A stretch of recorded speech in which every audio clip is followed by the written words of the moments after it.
Hello friends, स्वागत है आपका होम ट्यूशन चैनल पे। दोस्तों, दिल्ली पुलिस स्पेशल जो मॉक टेस्ट की हमारी सीरीज चली हुई है, जिसमें हमारा टारगेट 100 मॉक टेस्ट आपको करवाने का है, उसके नंबर 5 मॉक टेस्ट में आपका स्वागत है। दोस्तों, तो आज इस मॉक टेस्ट में हम सीक्वेंस जो रखने वाले हैं उसमें रहेगा पहले जीके, फिर रीजनिंग, फिर कंप्यूटर और सबसे आखिरी में हम मैथ को डिस्कस करेंगे। दोस्तों, तो आपसे उम्मीद है आप वीडियो को पूरा देखेंगे, क्योंकि ये आपके लिए ही, आपके फायदे के लिए ही मॉक टेस्ट हम लॉन्च कर रहे हैं। दोस्तों, ठीक है, तो वीडियो को अंत तक देखना है। वीडियो को लाइक करना है। लाइक नहीं करते यार तुम, क्या एक लाइक करने से अंगूठा टूट जाता है क्या तुम्हारा? लाइक करने से हमें मोटिवेशन मिलता है अगली वीडियोज को और मोटिवेट तरीके से बनाने का। ठीक है दोस्तों, तो लाइक करना मत भूलना, और अगर चैनल को सब्सक्राइब नहीं किया है तो सब्सक्राइब कीजिए और नीचे बेल आइकन को प्रेस कीजिए अगले मॉक टेस्ट का नोटिस आपके मोबाइल पर पाने के लिए। दोस्तों, ठीक है, तो चलिए शुरू करते हैं। शुरू करने से पहले इतना ही कहना चाहूंगा, लाइक कीजिए। लाइक नहीं करते हो, लाइक करो दोस्तों। ठीक है, चलिए शुरू करते हैं। आइए दोस्तों, जीके सेक्शन की ओर आगे बढ़ते हैं। तो पहला क्वेश्चन है, निम्नलिखित से किस राजनेता को अपने जीवन काल में भारत रत्न प्राप्त हुआ? तो दोस्तों, राजीव गांधी, मोरारजी देसाई, सरदार वल्लभ भाई पटेल, लाल बहादुर शास्त्री, इनमें से किस राजनेता को अपने जीवन काल में भारत रत्न प्राप्त हुआ? तो आंसर आएगा दोस्तों ऑप्शन बी, मोरारजी देसाई को अपने जीवन काल में भारत रत्न प्राप्त हुआ। अगला क्वेश्चन है, वह संगठन जो कृषि एवं ग्रामीण आवश्यकताओं के लिए ऋण की देखरेख करता है वो कौन सा है?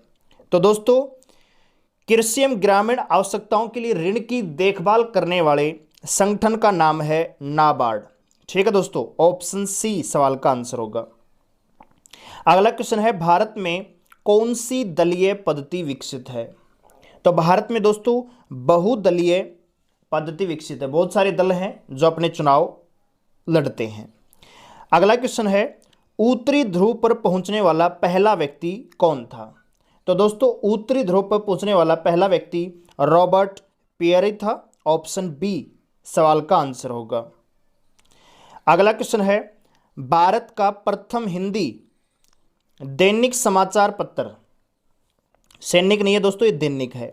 भारत का प्रथम हिंदी दैनिक समाचार पत्र का नाम क्या है? तो आप सभी जानते हैं, भारत का पहला हिंदी दैनिक समाचार पत्र का नाम उदंड मार्तंड था। ऑप्शन बी सवाल का आंसर आएगा। अगला क्वेश्चन है, किस व्यक्ति का उपनाम युग पुरुष था? तो दोस्तों, महात्मा गांधी को युग पुरुष के नाम से जाना जाता था। अगला क्वेश्चन है, बिहू प्रचलित उत्सव है, यानी बिहू जो प्रचलित नृत्य भी है और उत्सव भी है, ये किस राज्य का प्रसिद्ध उत्सव है?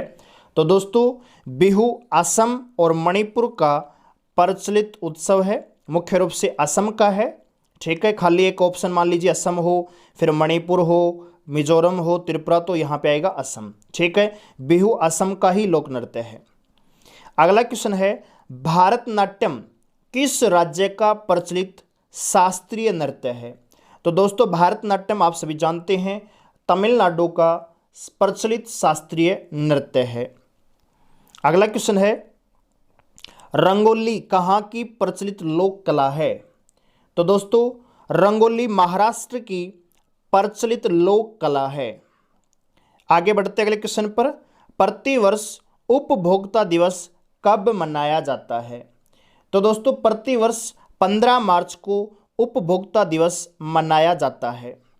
अगला क्वेश्चन है, पहला भारतीय कमांडर इन चीफ कौन था? तो दोस्तों, पहला भारतीय कमांडर इन चीफ था जनरल के.एम. करियप्पा।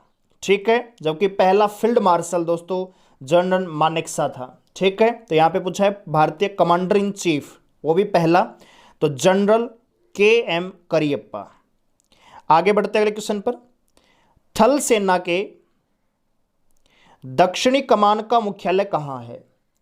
तो थल सेना के दक्षिणी कमान का मुख्यालय दोस्तों पुणे में स्थित है। ऑप्शन सी सवाल का आंसर आएगा। अगला क्वेश्चन है, बुद्ध इंटरनेशनल सर्किट भारत के किस राज्य में स्थित है? बुद्ध इंटरनेशनल सर्किट भारत के किस राज्य में स्थित है? तो दोस्तों, आंसर आएगा ऑप्शन बी उत्तर प्रदेश। अगला क्वेश्चन है, अधिकतम सीमा तक संसाधनों का कुशल विनिदान मिलता है? एक अधिकार के अंतर्गत, पूर्ण प्रतियोगिता के अंतर्गत, एकाधिकार प्रतियोगिता के अंतर्गत या अल्प अधिकार के अंतर्गत?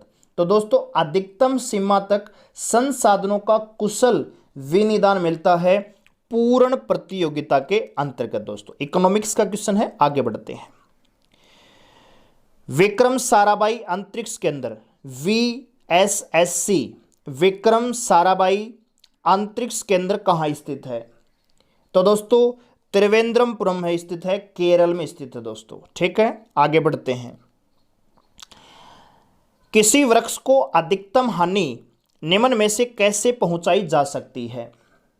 तो यदि कह रहा है कि उसकी पत्तियों में से आधी का नाश करके, या सभी पत्तियों का नाश, उसकी आधी शाखाओं का नाश, या दोस्तों उसकी छाल का नाश। तो दोस्तों किसी भी वृक्ष को अगर आपको अधिकतम हानि पहुंचानी है तो उसकी छाल का नाश कीजिए। ठीक है, ऑप्शन डी सवाल का आंसर आएगा। अगला क्वेश्चन है, अर्थव्यवस्था को सभी अनावश्यक नियंत्रण एवं विनियमों से छूट देने का तात्पर्य क्या है? तो अर्थव्यवस्था को सभी अनावश्यक नियंत्रण और विनियमों से छूट देने का तात्पर्य है उदारीकरण, ऑप्शन सी। अगला क्वेश्चन है, इस्पात या आयरन वस्तु में जिंक की पतली परत के लेपन का नाम क्या है? जब हम इस्पात या आयरन की वस्तु में जिंक की पतली परत का लेपन करते हैं दोस्तों, उसे क्या कहा जाता है? तो उसे दोस्तों यशद लेपन कहा जाता है, ऑप्शन सी इसका आंसर आएगा।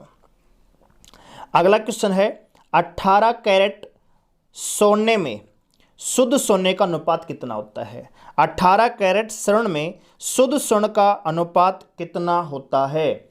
तो दोस्तों 18 कैरेट सोने में दोस्तों 75% शुद्ध सोना होता है। अगला क्वेश्चन है, भारत में कृषि आय की गणना कैसे की जाती है? किस विधि के द्वारा किया जाता है दोस्तों? तो भारत में कृषि आय की गणना करने का सबसे उत्तम विधि है उत्पादन विधि, ऑप्शन ए इस सवाल का आंसर आएगा। ठीक है दोस्तों, वीडियो अगर पसंद आ रहा है तो वीडियो को लाइक करें, शेयर करें और चैनल को सब्सक्राइब जरूर करें इसी प्रकार की डेली मॉक टेस्ट के लिए। दोस्तों हमारा टारगेट है 100 मॉक टेस्ट। ठीक है, आपका साथ, आपका प्यार और आपका सपोर्ट रहेगा तो डेफिनेटली हम इस टारगेट को अचीव करेंगे। अगला क्वेश्चन है, सार्वजनिक क्षेत्र के उद्योग का स्वामित्व एवं प्रबंध निम्नलिखित में से किसके द्वारा किया जाता है? तो सार्वजनिक क्षेत्र के उद्योग का स्वामित्व एवं प्रबंध दोस्तों, सार्वजनिक क्षेत्र है तो उसका किसके द्वारा किया जाएगा दोस्तों? सरकार के द्वारा। ठीक है, अगला क्वेश्चन है, निम्न में से किसके द्वारा सूर्य ताप का एक भाग सुख लिया जाता है? यानी सोख लिया जाता है, सुख नहीं सोख लिया जाता है। निम्न में से किसके द्वारा सूर्य ताप का एक भाग सोख लिया जाता है और पृथ्वी की विकृत उष्मा का संचरण भी किया जाता है? निम्न में से किसके द्वारा सूर्य ताप का एक भाग सोख लिया जाता है और पृथ्वी की विकृत उष्मा का संरक्षण भी किया जाता है? तो आंसर आएगा दोस्तों ऑप्शन सी, जल वाष्प। जल वाष्प सूर्य ताप का एक भाग सोख लेती हैं जबकि पृथ्वी की विकृत उष्मा का संचरण भी करती हैं। यानी जब वातावरण में जल वाष्प होती हैं तो वहां पे हुमस होता है दोस्तों, गर्मी हुमस होती है दोस्तों। अगला क्वेश्चन है, दिल्ली का प्रथम सुल्तान जिन्होंने दक्षिण भारत को पराजित करने का प्रयास किया था? तो दोस्तों दक्षिण भारत को पराजित करने का प्रथम प्रयास दोस्तों अलाउद्दीन खिलजी के द्वारा किया गया था। अगला क्वेश्चन है, स्वयं को दूसरा सिकंदर कहने वाला सुल्तान कौन था? स्वयं को दूसरा सिकंदर यानी सिकंदर ए सानी कहने वाला सुल्तान दोस्तों कोई और नहीं बल्कि वही अलाउद्दीन खिलजी था। आगे बढ़ते अगले क्वेश्चन पर, चरागाह को कहां पर पंपास कहा जाता है? जो घास के मैदान होते हैं जिन्हें चरागाह कहा जाता है, तो किस देश में घास के मैदानों को पंपास कहा जाता है? तो दोस्तों दक्षिण अमेरिका में चरागाहों को पंपास कहा जाता है, ऑप्शन बी सवाल का आंसर होगा। अगला क्वेश्चन है, नील नदी का स्रोत क्या है? नील नदी कहां से निकलती है? तो दोस्तों नील नदी लेक विक्टोरिया यानी विक्टोरिया झील से निकलती है, ऑप्शन बी। अगला क्वेश्चन दोस्तों, कौन सा ग्रह हरे प्रकाश को उत्सर्जित करता है? तो आप सभी जानते हैं दोस्तों, वरुण ग्रह हरे प्रकाश को उत्सर्जित करता है। ठीक है दोस्तों। अगला क्वेश्चन है, सूर्य ग्रहण के समय सूर्य का दिखाई देने वाला पार्ट क्या कहलाता है? सूर्य ग्रहण के समय सूर्य के दिखाई देने वाले भाग को दोस्तों किरीट या कोरोना कहा जाता है। ठीक है। अगला क्वेश्चन है, वित्तीय आपात स्थिति घोषित की जा सकती है अनुच्छेद 360 के द्वारा, 61, 370 या 371 के द्वारा। तो आप सभी जानते हैं वित्तीय आपात स्थिति अनुच्छेद 360 के द्वारा घोषित की जा सकती है। राष्ट्रपति के पास 3 आपातकाल शक्तियां हैं, 352, 356 और 360। ठीक है। आगे बढ़ते हैं अगले क्वेश्चन पर। अगला क्वेश्चन है, ग्लिम्पेस of world history. ग्लिम्पेस of world history के लेखक कौन है? तो दोस्तों ग्लिम्पेस ऑफ वर्ल्ड हिस्ट्री के लेखक हैं जवाहरलाल नेहरू दोस्तों, ऑप्शन डी। अगला क्वेश्चन है, दक्षिण भारत की सबसे लंबी नदी कौन सी है? तो दक्षिण भारत की सबसे लंबी नदी है गोदावरी, ऑप्शन डी। अगला क्वेश्चन है, बागान कृषि पैदा करती है केवल खाद्य फसलें, खाद्येतर फसलें, नगद फसलें या 4 फसलें दोस्तों?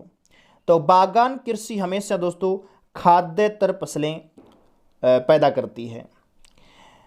ठीक है। अगला क्वेश्चन है, न्याय के सामाजिक आयाम पर निम्नलिखित में से किनके द्वारा जोर दिया गया है? न्याय के सामाजिक आयाम पर निम्नलिखित में से किनके द्वारा जोर दिया गया है? ठीक है दोस्तों, जोर दिया गया, जोर। न्याय के सामाजिक आयाम पर निम्नलिखित में से किसके द्वारा या किनके द्वारा जोर दिया गया है? तो आंसर आएगा दोस्तों ऑप्शन डी, फासिस्ट वादियों द्वारा। अगला क्वेश्चन है, कपास का रेशा पौधे के किस भाग से निकाला जाता है? तो कपास का जो रेशा होता है, जो रुई होती है, वो हम पौधे के बीज से निकालते हैं, ऑप्शन डी। अगला क्वेश्चन है, निम्नलिखित में से अधिक जलन किससे पैदा होती है? उबलता हुआ पानी, गर्म पानी, भाप या पिघलती हुई पलावी बर्फ? तो दोस्तों इनमें से सबसे अधिक जलन दोस्तों भाप से होगी, क्योंकि उसमें छुपी हुई उष्मा होती है। ठीक है, हिडन हीट बहुत ज़्यादा होती है, तो सबसे ज़्यादा जलन इसमें होगी दोस्तों, भाप में। अगला क्वेश्चन है, परमाणु का संगठन करने वाले 3 मौलिक कण कौन कौन से हैं? तो आप सभी जानते हैं, तो बहुत आसान क्वेश्चन है, प्रोटॉन, इलेक्ट्रॉन और न्यूट्रॉन दोस्तों। अगला क्वेश्चन है,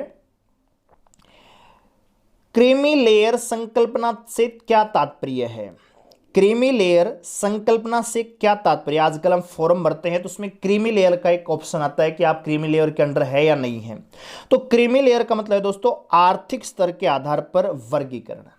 ठीक है, क्रीमी लेयर का मतलब है आर्थिक आधार पर वर्गीकरण। अगला क्वेश्चन है, पौधे के किस भाग से हल्दी प्राप्त होती है? तो हल्दी पौधे के किस भाग से प्राप्त होती है दोस्तों? तो हल्दी क्या है दोस्तों? एक तना है, ऑप्शन बी सवाल का आंसर होगा। संयुक्त राष्ट्र महासभा द्वारा स्वीकृत संकल्प के अनुसार अंतर्राष्ट्रीय शांति दिवस प्रतिवर्ष कब मनाया जाता है?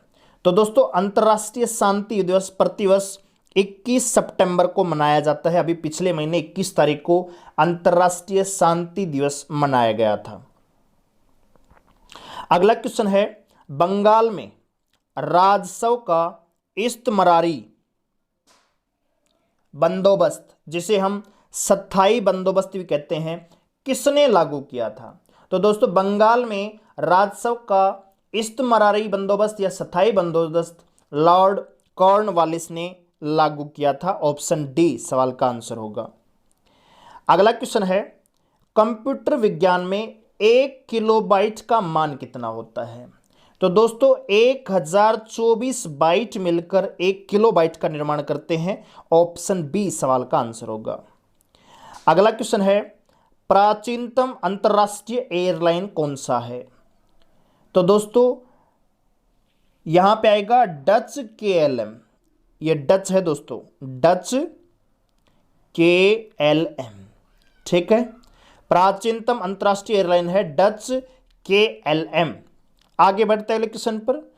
वन महोत्सव किससे संबंधित है? वन महोत्सव किससे संबंधित है? तो दोस्तों वन महोत्सव पेड़ लगाने से संबंधित है, ठीक है। आगे बढ़ते हैं। इंदिरा गांधी परमाणु अनुसंधान केंद्र कहाँ स्थित है? इंदिरा गांधी परमाणु अनुसंधान केंद्र दोस्तों कलपक्कम में स्थित है, ऑप्शन डी, कलपक्कम, ठीक है। कलपक्कम भी इसको कह सकते हैं।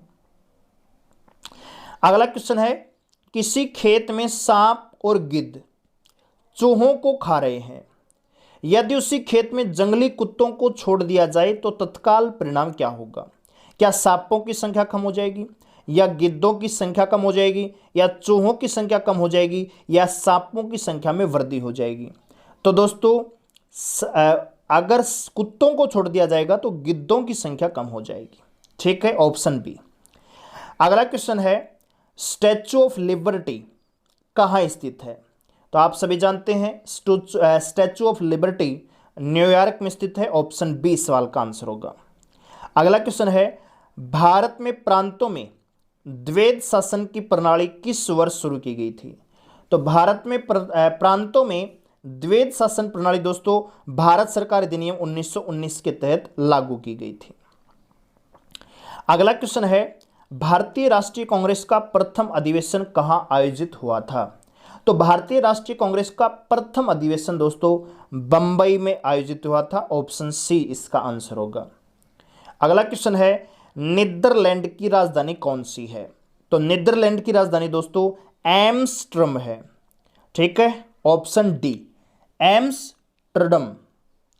और आखिरी क्वेश्चन है दोस्तों जीके का, 1919 ईस्वी के मार्ले मिंटो सुधार किस कारण से विख्यात है? तो दोस्तों मार्ले मिंटो सुधार दोस्तों 1919 में लागू हुआ था, किस कारण प्रसिद्ध है दोस्तों? तो इसमें पृथक निर्वाचक मंडल की स्थापना की गई थी। तो पृथक निर्वाचन मंडल की स्थापना के तहत ये प्रसिद्ध है 1919 का मार्ले मिंटो सुधार, ठीक है दोस्तों। तो आइए अब आगे बढ़ते हैं रीजनिंग सेक्शन की ओर। तो आइए दोस्तों रीजनिंग सेक्शन की ओर आगे बढ़ते हैं। पहला क्वेश्चन आपको स्क्रीन पर नजर आ रहा है, ये सिंबल को चेंज करके सोल्व करना है। तो पहले मैं सिंबल संख्या ले लेता हूं, 3, 15, 19 ये ब्रैकेट के अंदर है, और फिर सिंबल है, फिर 8 है, और फिर 6 है। क्या कहा है दोस्तों, माइनस का अंतर क्या है? तो माइनस का अर्थ है गुणा, फिर है भाग, तो भाग का अर्थ क्या है दोस्तों? भाग का अर्थ है प्लस, ठीक है।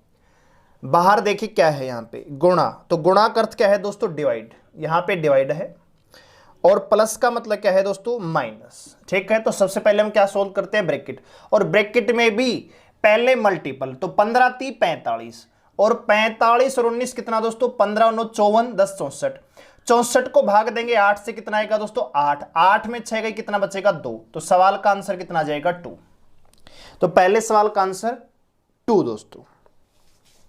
अगला सवाल है कि 2:20 पर कितना एंगल बनेगा?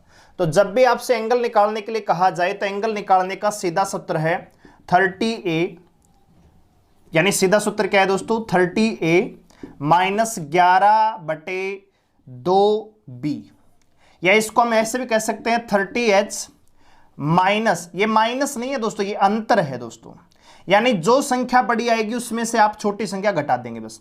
30H - 11/2M रख दीजिए, 30 गुणा में 2 60, डिफरेंस 11/2 गुणा में मिनट कितना है दोस्तों? 20, तो आएगा 110। 60 - 110 बराबर कितना दोस्तों? 50 डिग्री। तो सवाल का आंसर क्या आ जाएगा? 50 डिग्री का यहां पे कोण बनेगा दोस्तों, ठीक है। आगे बढ़ते हैं।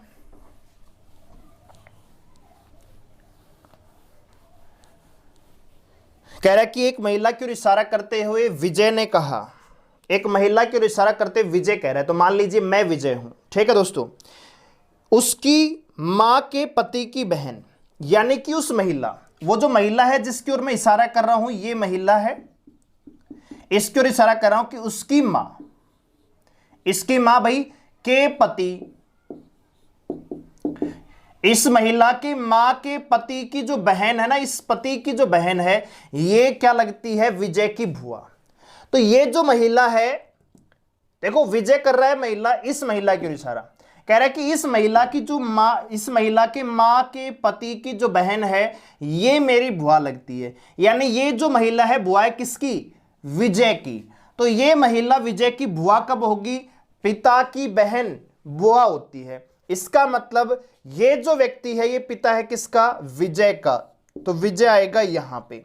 यानी विजय और ये महिला दोनों आपस में क्या है? बहन भाई हैं। सवाल ये है कि विजय महिला का क्या लगता है दोस्तों? भाई। तो आंसर क्या जाएगा दोस्तों? ब्रोदर लगता है। सवाल ये पूछा जाता है कि महिला इस विजय की क्या लगती है? तो बहन लगती। ठीक है। कह रहा है कि यदि आप किसी पंक्ति के दोनों सिरों से 9वें स्थान पर है तो पंक्ति में कुल कितने व्यक्ति हैं? तो टोटल निकालने का सामान्य सा सूत्र है दोस्तों, लेफ्ट प्लस में राइट -1। यानी दोनों तरफ की रैंक को जोड़ देंगे, -1 कर देंगे। दोनों ही तरफ से 9 है तो 9 प्लस में 9 -1 बराबर कितना दोस्तों? 17। तो कक्षा में टोटल विद्यार्थी कितने हैं दोस्तों? 17।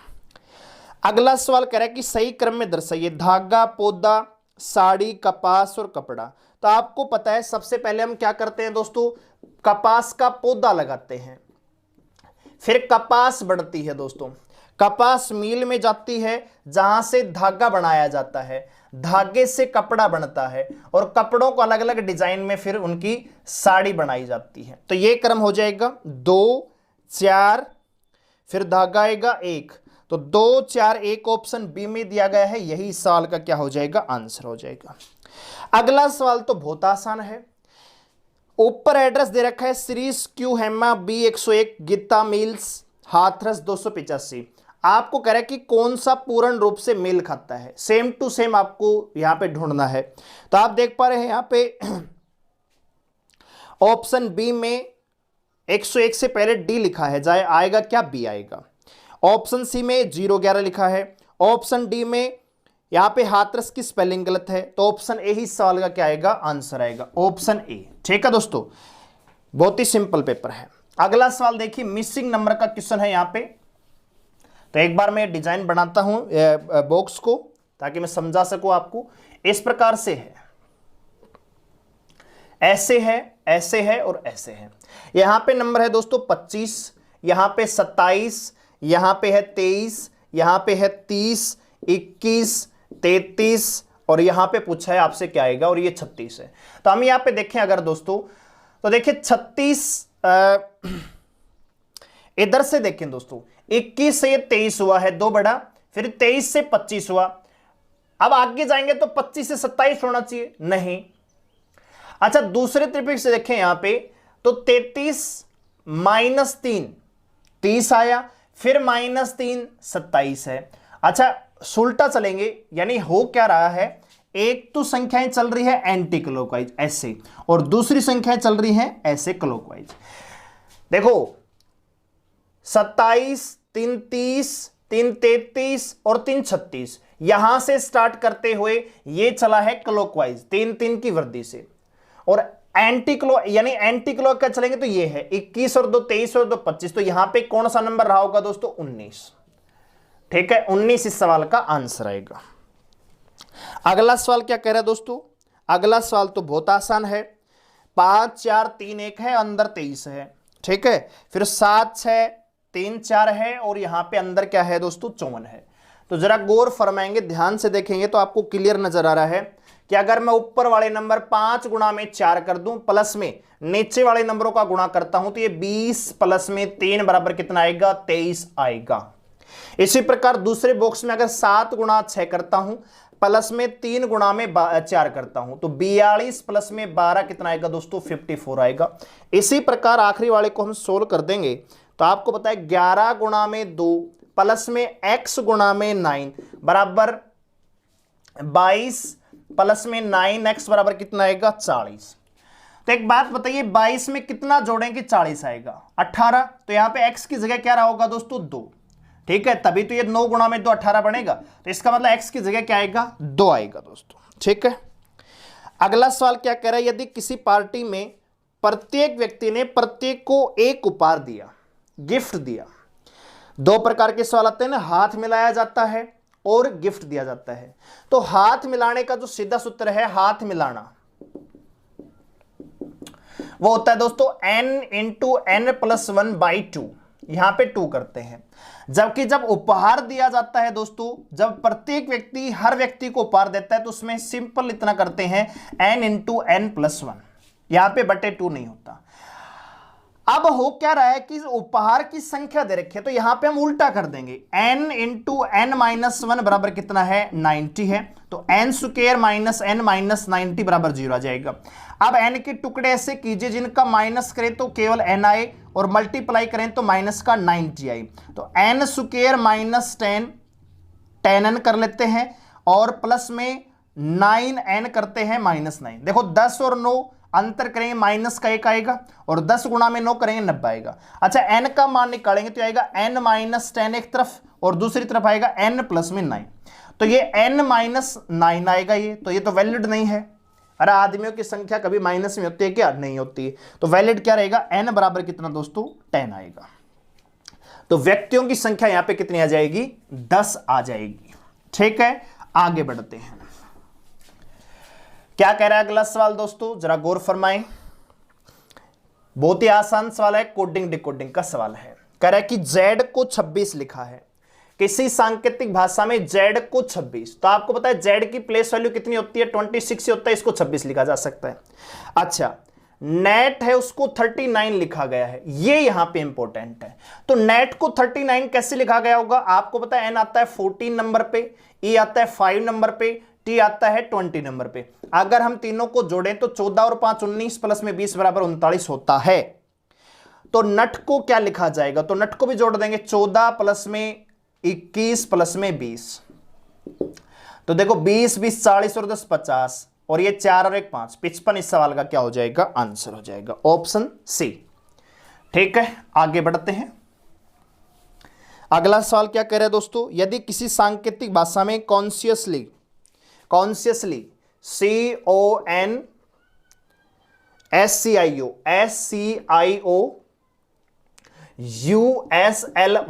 इसको लिखा गया है दोस्तों PEBN PJEX और NKM। और आपसे पूछा गया उसी सांकेतिक भाषा में सोयल को क्या लिखा जाएगा। तो ऐसे सवालों में सोचने तक की आवश्यकता नहीं है। क्यों? क्योंकि जो सवाल आपसे पूछा गया है ना, इस शब्द में जो लेटर हैं ये पहले आ चुके हैं, और जो लेटर पहले आ चुके हैं, जो कोडिंग पहले यूज हुई है, वही यहां पे कर देंगे। देखो एस है, एस के लिए यहां भी एन है, और यहां भी एस के लिए एन ही प्रयोग हुआ है, तो यहां भी एस के लिए एन का ही प्रयोग होगा। ओ के लिए यहां भी ई है, और यहां भी ई है, तो डेफिनेटली यहां भी ई ही रहेगा। आई के लिए यहां पे जे है, तो यहां भी जे रहेगा। और एल के लिए देखें दोस्तों, तो एल के लिए यहां पे के है, तो यही इस सवाल का NEJK इस सवाल का आंसर आ जाएगा ऑप्शन बी दोस्तों। अगला सवाल देख लीजिए। कह रहा है कि माल ढोने वाला ट्रक और बैलगाड़ी में संबंध क्या है दोस्तों। आपको पता है माल ढोने वाले जो वाहन है वो तो बहुत सारे, ट्रक है, रेल है, ठीक है, बैलगाड़ी है, जोटा गाड़ी है, ऊंट गाड़ी है। ठीक है, ट्रक और बैलगाड़ी दोनों ही माल ढोने के लिए प्रयोग किए जाते हैं, लेकिन दोनों क्या है, अलग अलग है। तो यहां पे डायग्राम क्या बनेगा दोस्तों, ये वाला। ये ट्रक हो गए भाई, किसी भी ट्रक का संबंध किससे नहीं है, बैलगाड़ी से नहीं है, लेकिन दोनों का ही प्रयोग किसमें करते हैं, हम माल ढोने के लिए करते हैं दोस्तों। ठीक है, तो ये डायग्राम बन जाएगा ऑप्शन डी सवाल का आंसर होगा। ठीक है, अगला सवाल क्या कह रहा है, कह रहा है कि वर्ष 1945 में कैलेंडर वही था जो दिए गए ऑप्शन में किस वर्ष में था। तो प्रत्येक वर्ष का कैलेंडर है दोस्तों 11 वर्ष बाद रिपीट होता है। इसमें कुछ कंडीशन होती हैं। ऐसा साधारण वर्ष जो लीप वर्ष के तुरंत बाद आता है, वैसे तो इसमें ओड डेज का कंसेप्ट होता है, लेकिन मैं यहां पे आपको डिटेल से नहीं बताऊंगा, डायरेक्ट ट्रिक बता रहा हूं दोस्तों। जैसे मान लीजिए आपसे पूछा जाए कि भी 2005 का कैलेंडर कब रिपीट होगा, तो 2005 है, ये 2004 के तुरंत बाद आ रहा है, यानी लीप वर्ष के तुरंत बाद आ रहा है, तो इसका कैलेंडर 6 वर्ष के बाद रिपीट हो जाएगा, यानी ये 2011 में रिपीट हुआ है।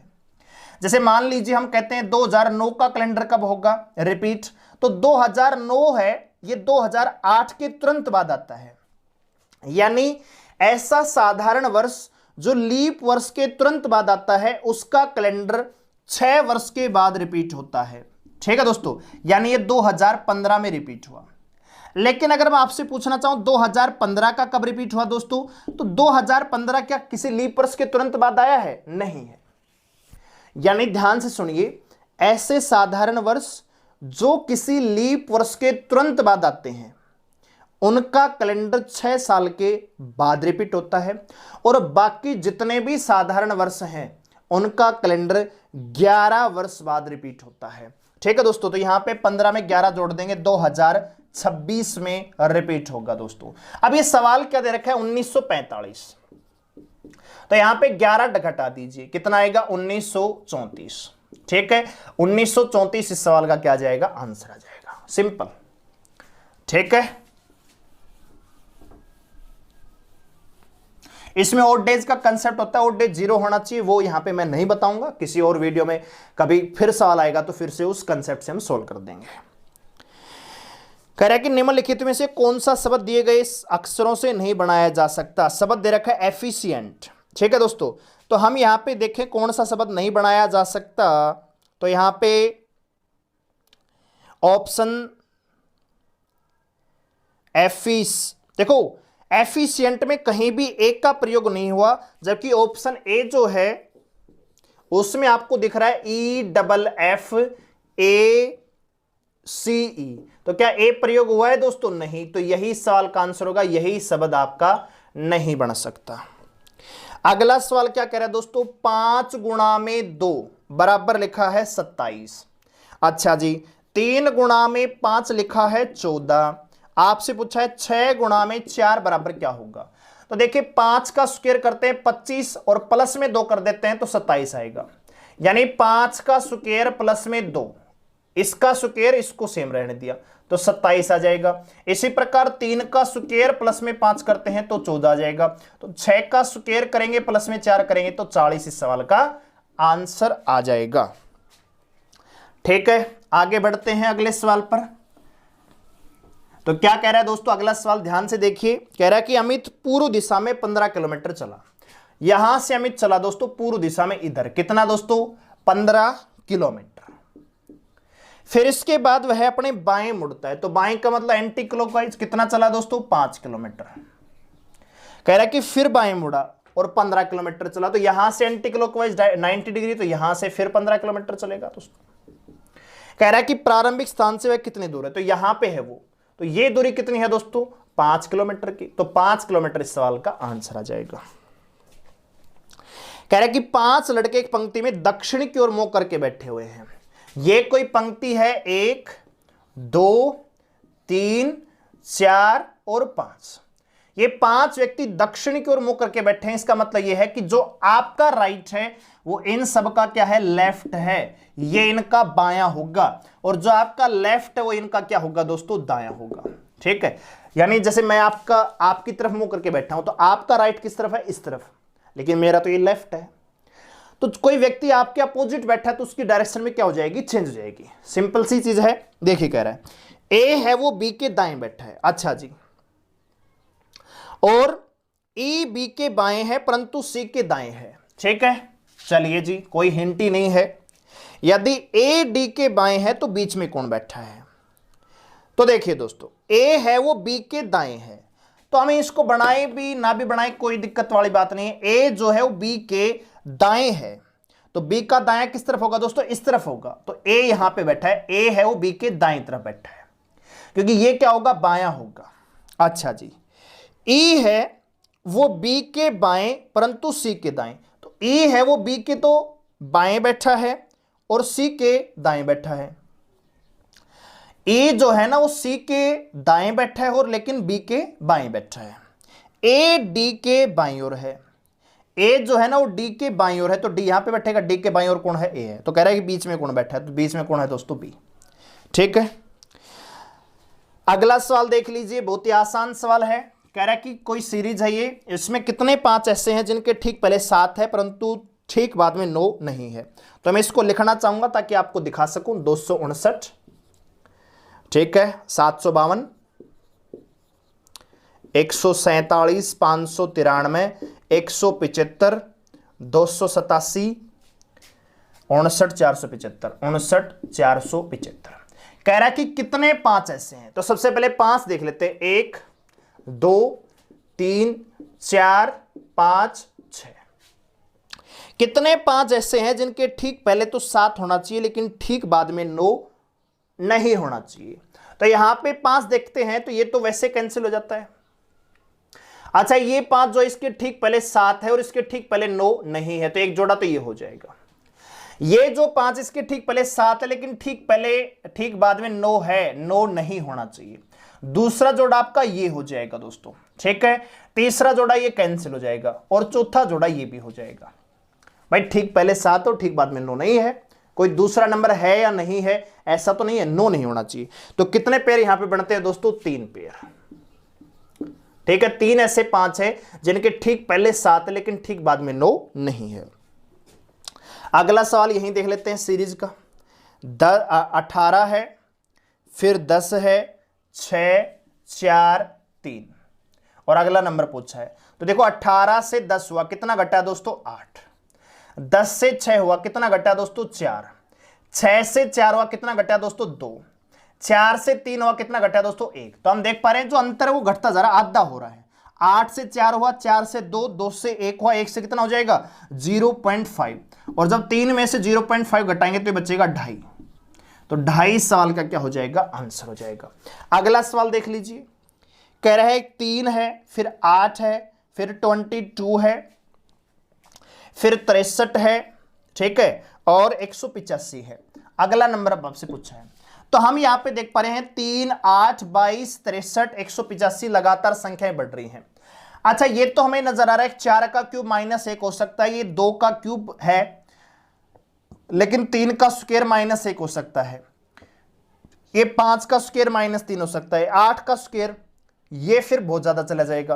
तो स्क्वायर और क्यूब का तो यहां पे कंसेप्ट है नहीं। तो कंसेप्ट कौन सा है दोस्तों? मल्टीपल का, ठीक है, क्योंकि संख्याएं लगातार बढ़ रही हैं। आप यहां पे ऑब्जर्व कीजिए, जब संख्याएं लगातार बढ़ रही हैं, देखो 3 से 8 हुआ, 8 से सीधा 22 हुआ है, 22 से सीधा 63 हुआ, तो डेफिनेटली 2 ही पैटर्न हो सकते हैं, स्क्वायर क्यूब का नहीं तो फिर मल्टीपल का। तो स्क्वायर क्यूब का तो है नहीं, तो मल्टीपल का चेक कर लेते हैं। 3 से 8 कैसे बन सकता है? 3 से 8 दो प्रकार से बन सकता है। 3 गुणा में 2 करें, प्लस में 2 करें, 3 दूनी 6 और 2 8। या फिर यह बन सकता है 3 गुणा में 3 करें और -1 कर दें। अब 8 से 22 कैसे बनाएं? तो 8 से 22 बनाने के लिए 8 या 24 -2 कर दें। या फिर इधर से देखो 8 गुणा में 2 प्लस में 2, 8 या 24 -2। अब एक बार +2 एक बार -2, तो अब ये +2 होना चाहिए।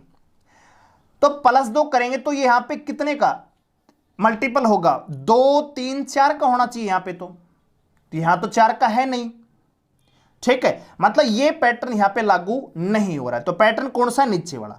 8 गुणा में 3 -1, सॉरी 3 गुणा में 3 -1, 3 3 9 -1 8 आ जाएगा। आगे 8 गुणा में 3 -2, 8 या 24 -2 22 आएगा। आगे 22 गुणा में 3 -3, यानी हो क्या रहा है?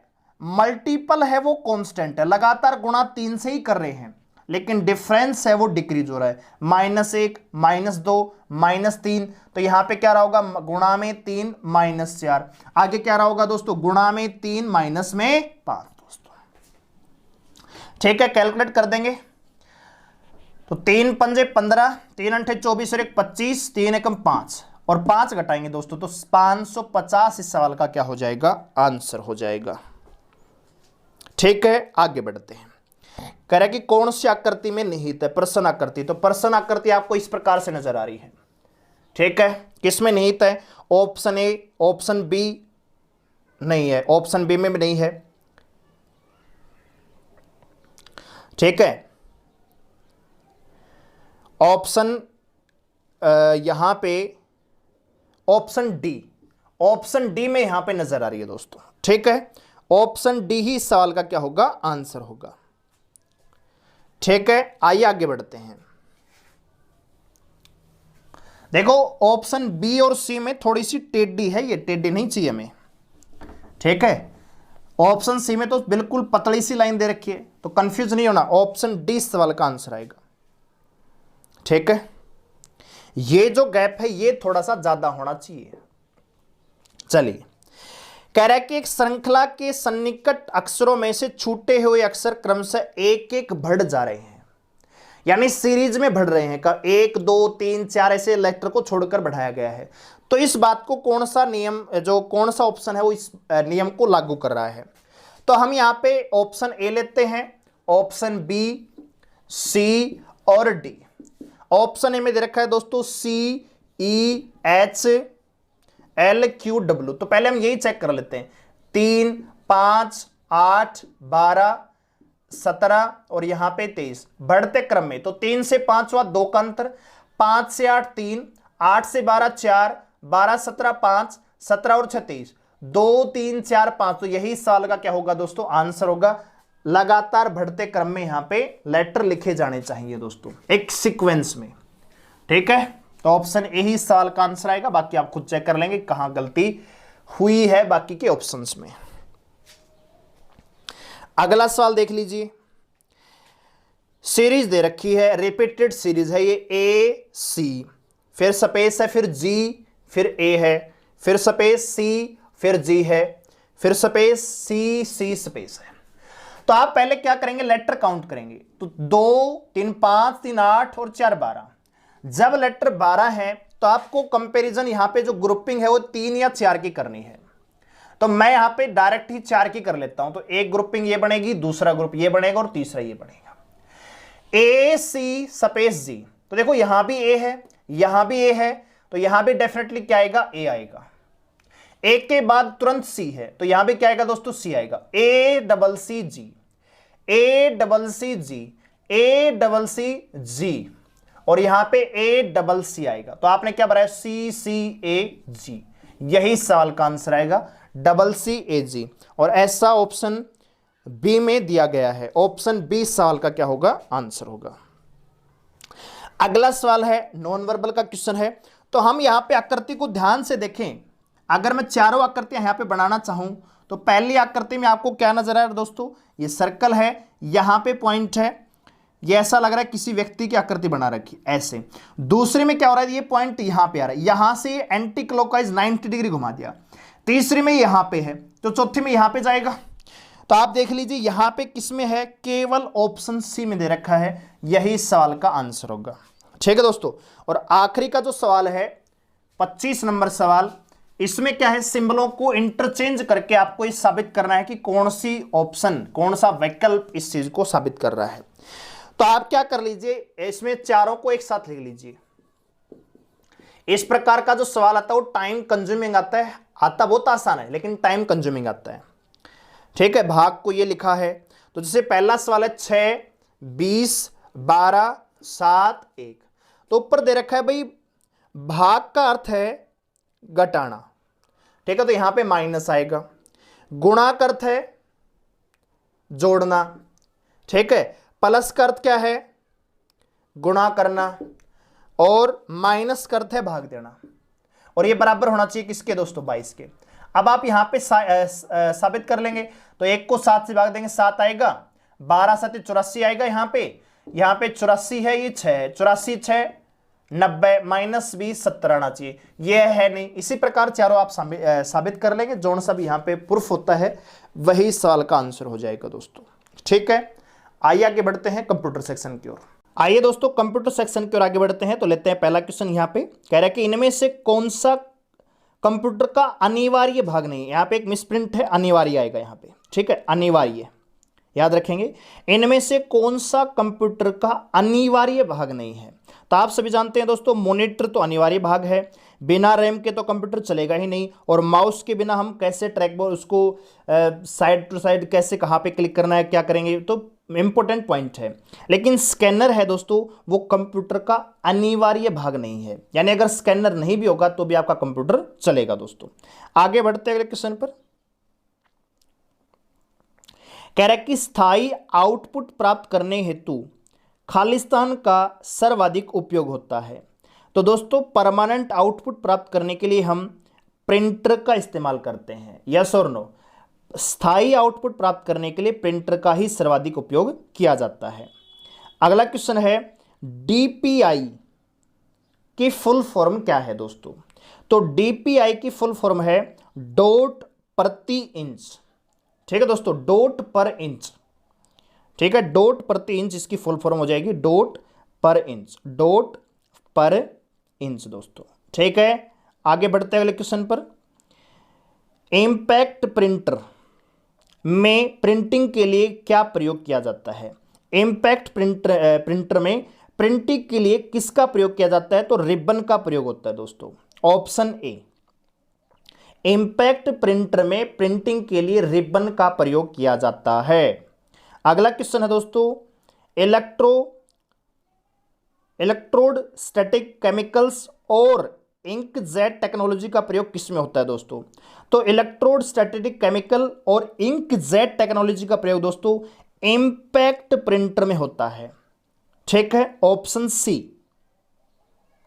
अगला क्वेश्चन है, निम्नलिखित में से कौन सी एक आउटपुट डिवाइस है?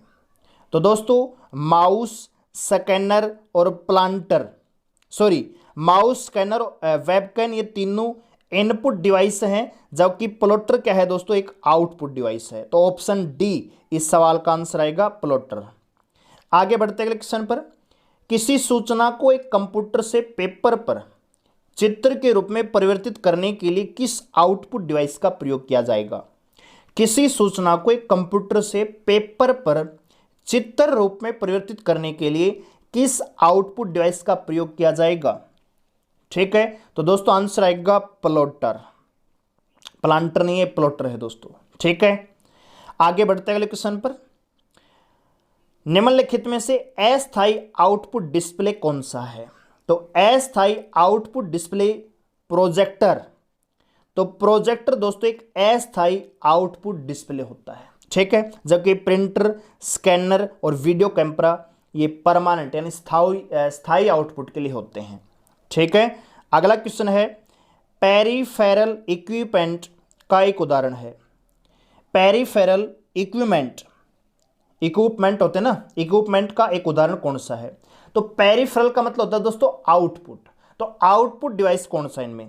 तो सीपीयू, स्प्रेडशीट, माइक्रो कंप्यूटर ये इनपुट डिवाइस है। तो प्रिंटर क्या आएगा दोस्तों? एक आउटपुट डिवाइस है। और आखिरी क्वेश्चन है कंप्यूटर का, मेमोरी, रैम या रोम की मात्रा किसमें मापी जाती है? तो दोस्तों मेमोरी की मात्रा मेगाबाइट्स में मापी जाती है। ठीक है दोस्तों, तो ये था हमारा कंप्यूटर सेक्शन। आइए आगे बढ़ते हैं मैथ सेक्शन की ओर। आइए दोस्तों मैथ सेक्शन की ओर आगे बढ़ते हैं। तो लेते हैं पहला सवाल। पहला सवाल आपको स्क्रीन पर नजर आ रहा है कि कोई दुकानदार 1 रुपए में 4 टॉफियां बेचकर यदि 75% का लाभ अर्जित करता है तो बताइए कि उसने 1 रुपए में कितनी टॉफियां खरीदी हैं दोस्तों। देखिए दोस्तों, 4 टॉफियां हैं, 4 टॉफियों का जो एसपी है, सेलिंग प्राइस है, कितना है दोस्तों? 1 रुपए। तो मैं कह सकता हूं एक टॉफी का एसपी कितना रहा होगा? 1/4। अब मैं क्या करूंगा, यहां पे सीपी निकालूंगा, क्रय मूल्य। तो देखिए एक टॉफी का जो सेलिंग प्राइस है 1/4 रुपए है और इतने में बेचकर वह 75% का लाभ कमाता है। तो सीपी क्या आ जाएगा दोस्तों? 100/175 नहीं आ जाएगा क्या? तो काटेंगे 25 चौक 100, 25 7 175 यानी 4, 1/7, यानी कि जो क्रय मूल्य है वह 7 टॉफियां 1 रुपए में खरीदता है दोस्तों। ठीक है, 1 रुपए की 60 टॉफी खरीद रहा था और 1 रुपए की 4 टॉफी बेच रहा था। इस प्रकार से 3 टॉफियों पर प्रॉफिट हो रहा था, यानी कुल मिलाकर 75% का वो लाभ ले रहा था। सवाल में ये पूछा है कि 1 रुपए में कितनी टॉफियां वो खरीद रहा था, तो आंसर आएगा 7 टॉफी दोस्तों। ठीक है, आगे बढ़ते हैं। यदि कोई धन 8 वर्षों में साधारण ब्याज की दर से 3 गुना हो जाता है तो कितने वर्षों में वह धन उसी समान वार्षिक ब्याज की दर से 7 गुना हो जाएगा? ठीक है दोस्तों, तो एक बात बताइए, धन जो है यानी अगर मूलधन 1 यूनिट है तो जो मिश्र धन है वो कितना हो गया दोस्तों, 3 हो गया। तो यहां से एसआई में निकाल दूंगा, कितना हो जाएगा, 2 यूनिट हो जाएगा। 2 यूनिट हुआ है 100 देखो यहां पे क्या निकालेंगे, रेट निकालेंगे। तो कोई धन था वो 1 से 3 हो गया, इसका मतलब एसआई कितना, 2 भाई। 2 गुणा में 100 बटे प्रिंसिपल इंटू टाइम, कितने वर्षों में दोस्तों, 8 वर्षों में। तो कैलकुलेट करेंगे, यहां पे रेट आएगा 25%। कह रहा है कि इसी रेट से कितने समय में वह 7 गुना हो जाएगा। यानी अब प्रिंसिपल 1 रुपए है तो मिश्र धन 7, तो एसआई कितना हो जाएगा दोस्तों, 6 यूनिट। तो 6 गुणा में 100 बटे प्रिंसिपल तो एक ही है और रेट आएगा 25। 25 चौक 100, कितना आएगा दोस्तों, 24 वर्षों में वह धन 7 गुना हो जाएगा। ठीक है, आगे बढ़ते हैं। अगला सवाल स्क्रीन पर नजर आ रहा है। कह रहा है कि प्रवीण किसी कार्य को 10 दिन में तथा धीरज उसी काम को 11 दिन में कर सकता है। ठीक है भाई, प्रवीण है वो किसी काम को 10 दिन में कर सकता है और धीरज है उसी काम को 11 दिन में कर सकता है। सबसे पहले टोटल वर्क कितना, 110। यहां पे दोनों की क्षमता की बात कर लेते हैं, तो यहां पे आएगा 11 और ये 10 आएगा। ठीक है, अब देखिए क्या कह रहा है।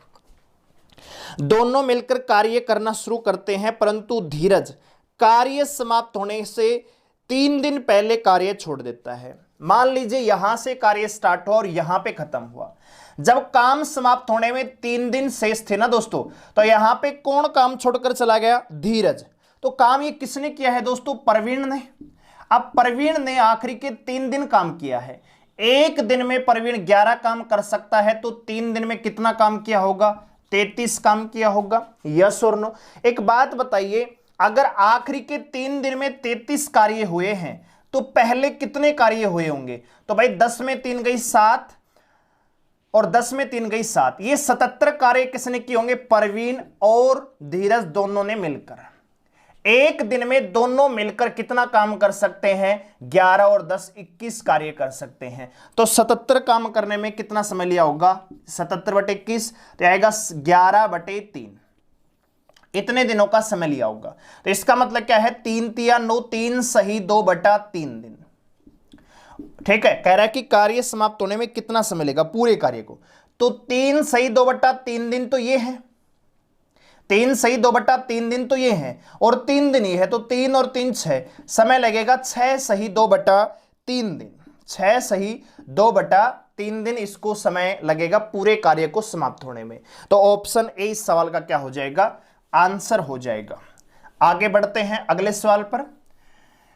कह रहा है कि एक कॉलेज के लड़कों के 1/5 भाग और लड़कियों के 1/8 भाग ने किसी कैंप में हिस्सा लिया। यदि कॉलेज में कुल विद्यार्थियों की संख्या 420 है और बॉय और गर्ल्स का अनुपात 5:2 है, बॉय और गर्ल्स का जो अनुपात 5:2 है, तो क्या संख्या निकाल सकते हैं, बिल्कुल निकाल सकते हैं।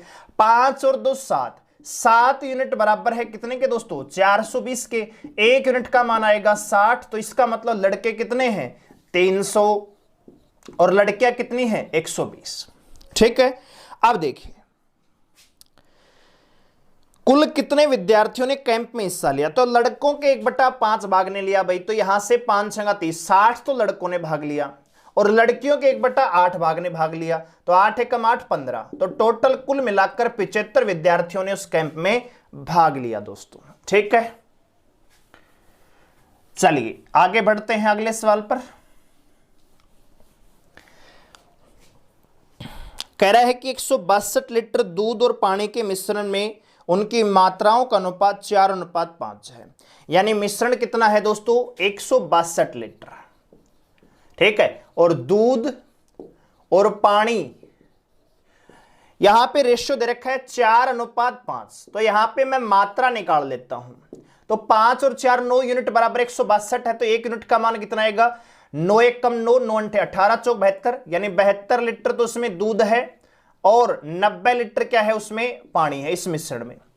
कह रहा है कि कितना दूध और मिलाया जाए कि मिश्रण का अनुपात 8:9 हो जाए। क्या मिला रहे हैं, दूध, तो भाई 72 प्लस में x बटे 90 बराबर 8:9 कैलकुलेट कर देंगे, तो x का मान निकालेंगे यहां से, तो जब आप x का मान निकालोगे तो यहां से आ जाएगा 8 लीटर। ठीक है, 9 दही 90, ठीक है, कट जाएगा 10 अंठे 80, तो x का मान निकालेंगे 72, 80 में से 72 घटाएंगे तो 8 लीटर इस सवाल का क्या हो जाएगा, आंसर हो जाएगा। यानी 8 लीटर आपको उसमें दूध और मिलाना पड़ेगा। ठीक है, चलिए अगला सवाल देख लीजिए। कह रहा है कि 10 वर्ष पहले ए और बी की आयु का अनुपात ए की आयु बी की आयु की 6 गुना थी। कब भाई, 10 साल पहले। ए और बी 10 वर्ष पहले, ए की आयु अगर मान लीजिए बी की आयु अगर 1 है तो ए की आयु कितनी थी, 6 थी, क्योंकि ए की आयु बी की आयु की 6 गुना थी। इसको आप x भी कर सकते हो, ठीक है, आपकी मर्जी है। यदि उनकी वर्तमान आयु का अनुपात 4:1 है तो वर्तमान आयु में क्या हुआ होगा दोस्तों, इसमें भी 10 वर्ष ये भी बढ़ी होगी, ये भी 10 वर्ष का इंक्रीज हुआ होगा। ठीक है, तो 6x प्लस में 10 और 1x प्लस में 10 बराबर, अब उनका अनुपात कितना है, 4:1 है। तो x का मान निकालेंगे यहां से, तो यहां पे 6x प्लस में 10 बराबर 4x प्लस में 40 आएगा, तो 6 4 2x बराबर 30, तो x का मान आएगा 15, यहां पे 30 था ये, तो x का मान कितना आएगा 15, यानी b की आयु 15 और ये 90। वर्तमान आयु की बात करूं दोस्तों तो 10-10 वर्ष, सो ये और ये आपका 25 वर्ष। ठीक है, यानी वर्तमान में ए की आयु 100 वर्ष है और बी की आयु कितनी है, 25 वर्ष है। कह रहा है कि ए की आयु 4 वर्ष बाद कितनी होगी, तो वर्तमान आयु ए की 100 वर्ष है, 4 वर्ष बाद कितनी हो जाएगी, 104 वर्ष हो जाएगी। ठीक है, सिंपल, बिल्कुल बेसिक से मैंने बताया है आपको। चलिए आगे बढ़ते हैं अगले सवाल पर। कह रहा है कि 60 भैंसों की एक चरागाह में 40 दिनों तक चराने के लिए 180 रुपए किराया देना पड़ता है। कितनी भैंसों को 20 दिन तक चराने के लिए 135 रुपए का भुगतान करना पड़ेगा। तो यह सवाल कुछ नहीं है, यहां पे हम सूत्र इस्तेमाल करेंगे टाइम एंड वर्क का, जो होता है M1 D1 बटे W1 बराबर M2 D2 और W2। कह रहे हैं कि भी 60 भैंस है, 40 दिन तक अगर चरती हैं तो 180 रुपए किराया देना पड़ता है। अगर वही इन भैंसों को, तो यहां पे क्या निकालना है, भैंस निकालिए, M2 कर सकते हैं, 20 दिनों तक हमें चराना है और 135 रुपए का भुगतान करें तो कितनी भैंस हम चरा सकते हैं, इस बात का मतलब ये है। तो आप काट दीजिए, 6 × 18, ये 3 से कट जाएगा, ये 3 चौक 12, 3 पंजे 15, ठीक है, 20 दूनी 40 और 2 ये गुणा हो जाएगा, तो M2 का मान आएगा 90, यानी 90 भैंस आप 20 दिन तक आप इसमें चरा सकते हैं, यदि आप 135 रुपए का भुगतान यहां पे करना चाहते हैं। ठीक है, आइए आगे बढ़ते हैं।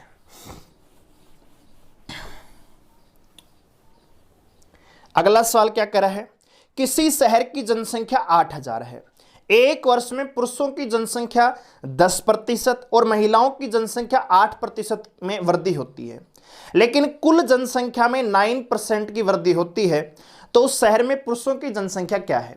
तो यहां पे आपको प्रतिशत को बढ़ाना घटाना नहीं है, वो करना ही नहीं है। बच्चे क्या करेंगे, इसमें करेंगे और वो कंफ्यूज होंगे, ऐसा करना ही नहीं है आपको करना कि इसको एलिगेशन से सोल्व करेंगे कि भाई मैन और वुमेन, और यहां पे टोटल कह रहा है कि मैन की संख्या जनसंख्या 10% बढ़ी, तो परसेंट तो कट ही जाएगा, वो तो हटा दो।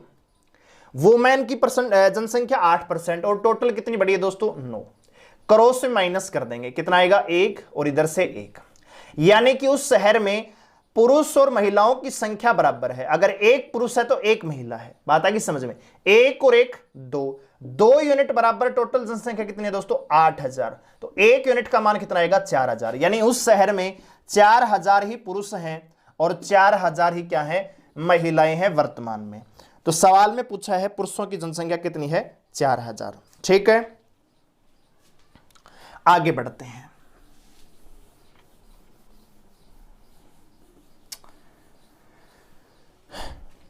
कह रहा है कि दो संख्याओं में 3:8 का अनुपात है। भाई दो संख्या, एक A है और एक B है, इनमें अनुपात कितना है, 3:8।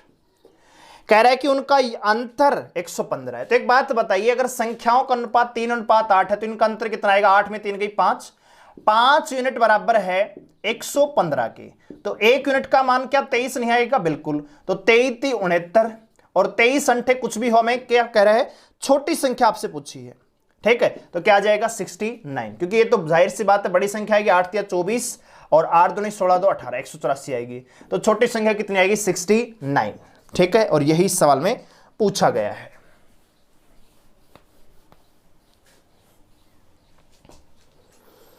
कह रहा है कि तीन संख्याओं का औसत 60 है। तो मैं क्या करूंगा दोस्तों, यहां पे तीन संख्याओं का योग निकाल लेता हूं। तो क्या करेंगे, 60 गुणा में 3 कर देंगे, 180 आ जाएगा। अब आगे क्या दे रखा है भाई, तीन संख्याएं हैं, पहली, दूसरी और तीसरी। कह रहा है कि पहली संख्या जो है ना, शेष दोनों संख्याओं के योग का 1/4 है। मतलब अगर ये संख्याएं 4 है, इन दोनों संख्याओं का योग 4 है, तो ये अकेली कितनी है? 1 है। तो भाई देखिए 4 और 1 5, 5 यूनिट बराबर, इनका योग निकालेंगे ना, तो 4 और 1 5, तो 5 यूनिट बराबर कितने के हैं? 180 के। 1 यूनिट का मान कितना आएगा? 5 3 15, 5 6 30। इसी का मान पूछा तो 1 यूनिट बराबर कितना है? 36। और इन दोनों संख्याओं का योग कितना आएगा? 4 6 24, 144। ठीक है, आगे बात समझ में। सवाल में पूछा है पहली संख्या क्या होगी, तो पहली संख्या क्या आएगी? 36 दोस्तों। ठीक है, आगे बढ़ते हैं।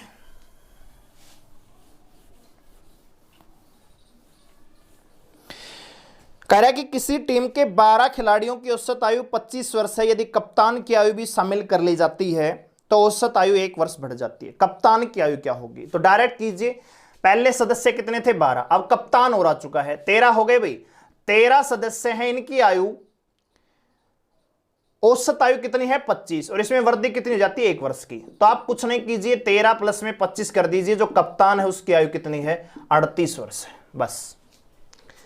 ठीक है, व्यक्ति, टोटल व्यक्ति प्लस में औसत आयु गुणा में वृद्धि, और क्या करते हैं इसमें, ये डायरेक्ट फॉर्मूला है कि कुल सदस्य, ठीक है, प्लस में औसत आयु गुणा वृद्धि या कमी, ये डायरेक्ट हम कर सकते हैं। ठीक है, और ऐसे हमने किया है भाई, कप्तान भी जुड़ गया तो कुल सदस्य कितने हो गए? 13 हो गए। प्लस में औसत आयु कितनी दे रखी है? 25, इसमें 1 वर्ष की वृद्धि होगी, तो 13 प्लस में 25 बराबर कितना आएगा? कप्तान की आयु 38 वर्ष है। ठीक है, आगे बढ़ते हैं। कह रहा है कि दो घनों के आयतन का अनुपात, जो दो घन है ना, ए और बी, दो घन है, इनका आयतन है वो 27:1 है। तो एक बात बताइए, घन का आयतन क्या होता है? ये भी एक क्यूब है और ये क्या है? बी क्यूब है। तो जब आप इनकी भुजा निकालेंगे तो क्या करना पड़ेगा? इनका क्यूब रूट निकालना पड़ेगा। ठीक है, इस प्रकार से। तो 27 का क्यूब रूट कितना आएगा? 3, और इधर 1 का क्यूब रूट कितना आएगा? 1। तो 3:1 इनकी भुजाओं का रेशो रहेगा दोस्तों। ठीक है, अगला सवाल देखते हैं। एक आयताकार प्लाट है, उसकी भुजाएं, तो भुजाएं मान लेते हैं ए और बी।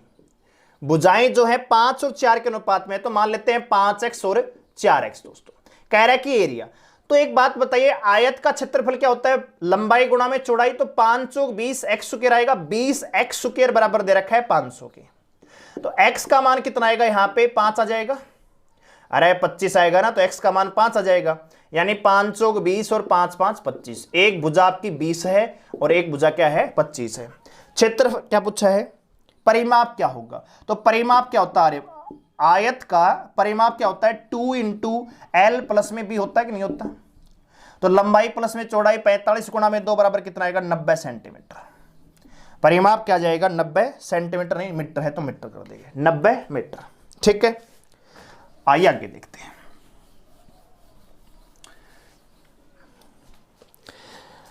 अगला सवाल है कि शांत जल में एक नाव की गति 16 किलोमीटर/आवर है और धारा का वेग 3.3 किलोमीटर/आवर है। तो दोनों की स्पीड क्या हो जाएगी? धारा की दिशा में जुड़ जाएगी। तो कुल स्पीड, टोटल स्पीड 16 प्लस में 3.5, तो 19.5 किलोमीटर/आवर आ जाएगी। कह रहा है कि डिस्टेंस है ना 100, यहां पे टाइम दे रखा है 180 मिनट का मतलब क्या है दोस्तों? 3 घंटे। डिस्टेंस आपको निकालना है, तो डिस्टेंस क्या होता है दोस्तों? Speed into time. तो 19.5 गुणा में 3, तो पॉइंट हटाएंगे, बटे में 10 कर दें। ठीक है, कैलकुलेट कर लीजिए। 3 पंजे 15, असल पाई 1, 3 निम 27 और 1 28, यहां पे 5 और पॉइंट का यहां पे आ जाएगा, इतना किलोमीटर की दूरी यहां पे तय करेगी दोस्तों। ठीक है, आइए आगे बढ़ते हैं।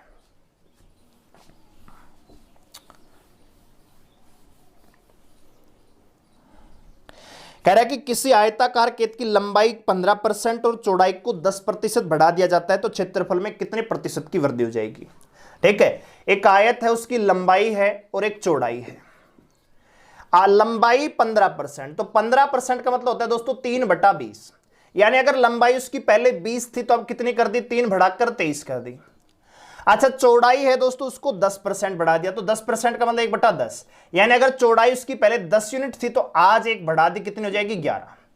अब बात करें एरिया की, तो एरिया क्या होता है दोस्तों, आयत का लंबाई इंटू चौड़ाई, तो ये आएगा 200, यानी पहले आयत का क्षेत्रफल 200 यूनिट था, आज कितना हो जाएगा दोस्तों, 253। ठीक है, 11 × 33 और 11 दूनी 22 और 3 25, तो कितना बढ़ा है दोस्तों, 53 यूनिट की वृद्धि हुई है, कितने पर, 200 पर, तो 100 पर कितनी, तो जो 0 कट जाएगा, यहां पे आएगा आपका 26 दूनी 26.5%। ठीक है, 26.5% की यहां पे क्या हो जाएगी, वृद्धि हो जाएगी दोस्तों। ठीक है, रुकिए, आप कह रहे होंगे सर ये पेपर तो बहुत आसान करवा रहे हो आप, ये मॉक टेस्ट। मैं इतना कहना चाहूंगा कि ये जो मॉक टेस्ट है ना, जो मॉडल पेपर हैं दिल्ली पुलिस के, वो लिए जा रहे हैं। बात आ रही समझ में। बहुत सारी टेक्स्ट बुक आपने देखी होंगी, स्टैंडर्ड जो बुक आते हैं जिनसे आप तैयारी कर रहे होंगे, ऑफलाइन या ऑनलाइन कहीं से भी आप तैयारी कर रहे होंगे मॉक टेस्ट की, तो वही मॉक टेस्ट अपनी तरफ से कुछ भी नहीं दे रहा हूं मैं, एक भी क्वेश्चन अपनी तरफ से नहीं दे रहा हूं दोस्तों। ठीक है, जो उस मॉक टेस्ट में क्वेश्चन है वही आपको करवाए जा रहे हैं, और जो इनमें कुछ पेपर हम प्रीवियस ईयर के भी आपको करवा रहे हैं। ठीक है, तो ये प्रीवियस ईयर में आए हुए पेपर हैं दिल्ली पुलिस में, तो आप ये मत सोचिए कि बहुत हार्ड लेवल का पेपर आने वाला है, क्योंकि संख्या, नंबर ऑफ कैंडिडेट जाता है, नंबर ऑफ कैंडिडेट से पेपर के लेवल पे कोई फर्क नहीं पड़ता, फर्क पड़ेगा कट ऑफ पे। कट ऑफ 2 नंबर ज्यादा जाएगी या 2 नंबर कम जाएगी, वो तो पेपर के लेवल पर डिपेंड करेगा, आएगा तब। लेकिन इसका मतलब ये नहीं कि भाई 28 लाख लोगों ने फॉर्म भर रखा है तो पेपर ही बहुत हार्ड आ जाएगा।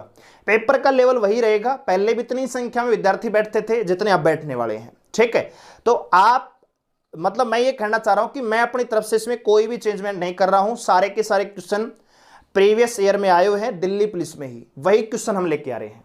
ठीक है, अगर आपको बहुत ज्यादा लो लेवल लग रहा है तो फिर हम अपनी तरफ से क्वेश्चन लेने लग जाएंगे, तो फिर आपको थोड़ा सा अलग मिलेगा। लेकिन अभी पहले हम मॉक टेस्ट आपको सोल्व करवा रहे हैं जो स्टैंडर्ड बुक से आते हैं। ठीक है, तो उनमें जो लेवल के क्वेश्चन है वही हम आपको करवा रहे हैं, तो आप देख पा रहे होंगे कि लेवल क्या लेवल आने वाला है, मैथ, रीजनिंग, जीके और कंप्यूटर का दोस्तों। ठीक है।